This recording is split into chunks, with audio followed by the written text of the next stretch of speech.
Right now, Final Fantasy XIV is actively dunking on World of Warcraft. But it's pretty. It's very pretty. Yes, it's very pretty. Names in the WoW community are actually engaging with that game now, and if they aren't asking about the game, they're playing it. Final Fantasy XIV becomes the most actively played MMORPG in the world, surpassing World of Warcraft this year.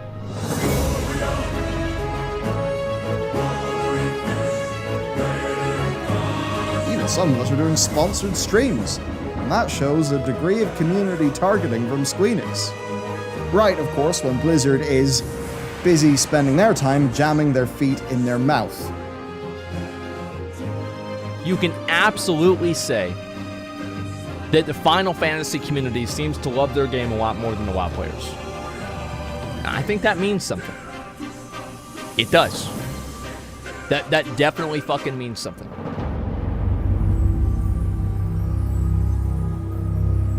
Greetings and welcome to another video.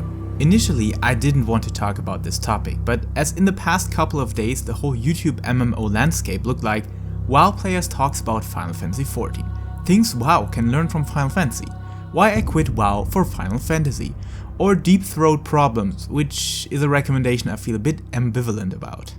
But for the other videos, I cannot deny the trend that is going on, and as a former Final Fantasy XI player switched over to WoW for 15 years, and as a veteran WoW player that also loved the entire Final Fantasy series, who abandons Azeroth to create content for Eorzea, but betrays this home for 2 months in Shadowlands, I feel obliged to get into the hype a bit and give you some feedback.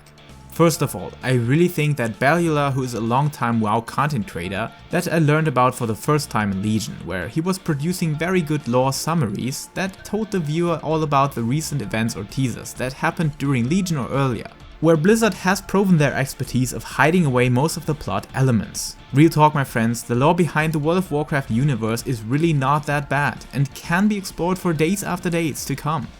Why do you come?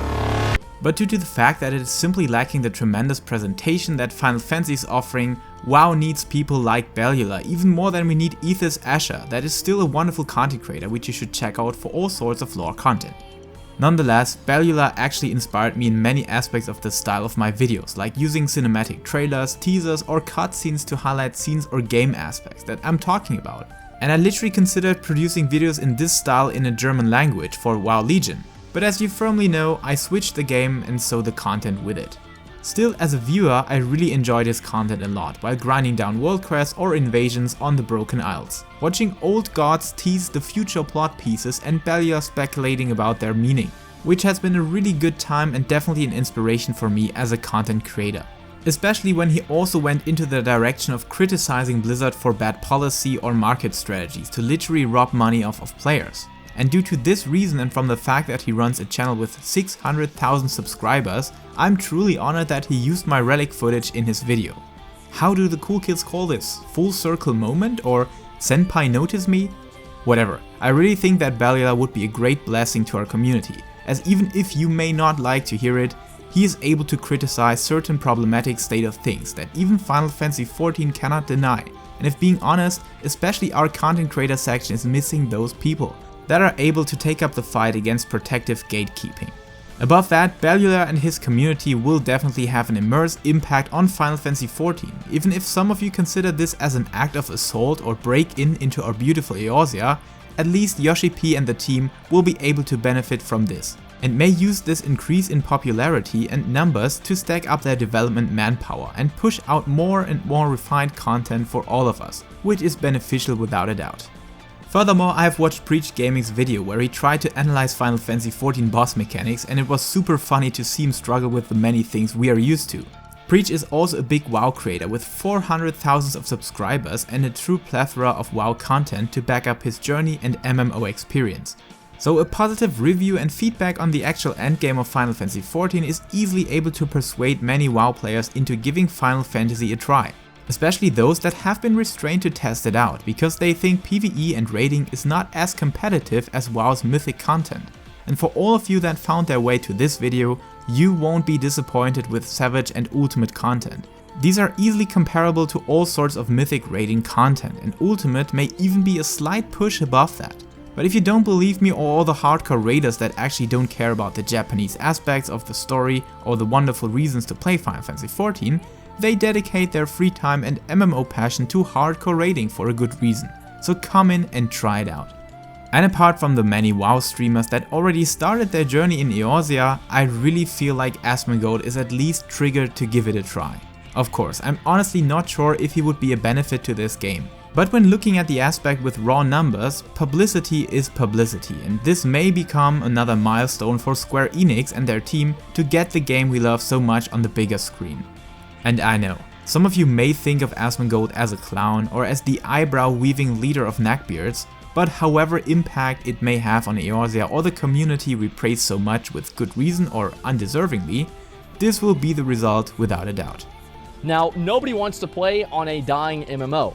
The reason why playing on a dying MMO is different than playing Super Mario World that like almost nobody plays nowadays is because the achievements and the accomplishments and the experience that you have in the game is derived by the population of the game. So if you have a massive accomplishment in the game and nobody is playing the game, nobody cares. So that's why people care about MMO populations, but people also care about them in order to create some degree of justifying removing cognitive dissonance. Cognitive dissonance is just like basically whenever you make a decision, people look for things to validate that decision. They look for something to tell them, I made the right decision. So there's a lot of people out there that did. I mean, like, I know this, I think everybody knows this. There's a lot of people that did move over to Final Fantasy and from WoW. So whenever they see an article like this, this is vindication for them. It makes them think that what they did is the right decision. So even when a male Viera video a day keeps the passionate WoW player away, please don't be overprotective to a game that is able to protect itself. And if you really and honestly think that all WoW players are toxic, maybe you can start helping them with their redemption. Because I think that any reasonable human being is having comfort in a friendly environment, in contrast to a constant warzone territory, right? Which means they may just need the proper hand to lead them and the proper world to feel home at. So who are we to deny it to them? Let us welcome each and every MMO enthusiast or those in training into the world we call our home. And please, stop spreading this unnecessary hate against other communities containing people that may actually be not too different. Until that day has come, stay safe, stay healthy, and keep loving Final Fantasy and any other passion that is able to distract you from the cruelties of our real society.